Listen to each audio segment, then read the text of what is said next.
Florida State's Braden Fiske captured plenty of attention during the 2024 NFL Scouting Combine, leading all defensive tackles in the 40-yard dash, vertical jump, broad jump, and short shuttle. How does Fiske's game look on tape? We'll find out on this 2-minute drill.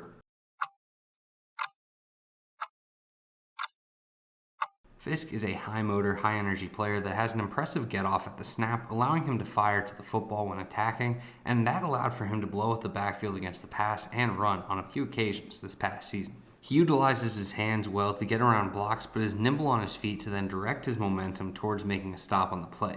Some guys are great athletes off field and then blow up their combine or the pro day, then on tape don't show that same juice. But Fiske is someone that certainly backs up his testing with his play on film.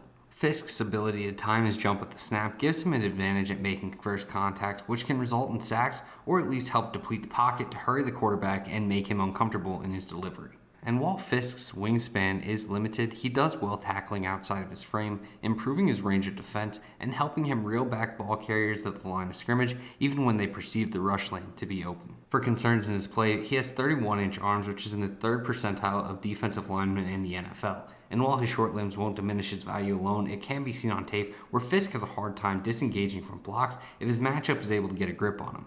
As a result, Fiske will often be neutralized and rendered ineffective on the snap, limiting his overall upside as a pass rusher at the next level and potentially hurting his appeal in the run game as well. For a pro comparison, Fiske reminds me of Billy Winn, who's most remembered for his time with the Denver Broncos. Winn was also a mid-major prospect like Fiske before his transfer, and what made Winn so appealing was his impressive athleticism and consistent motor that made him compete at the highest level on every snap. However, the struggle shedding blocks hurt Winn's ability to make an impact at the next level and limited his overall role in the NFL. For Fiske, perhaps he can find a larger role in an era that has more priority on pass rushing, but he will have to overcome similar obstacles on his path. For an NFL draft range, I think Fiske will hear his name sometime in the 4th or 5th round, but maybe he could get a bigger boost thanks to his testing.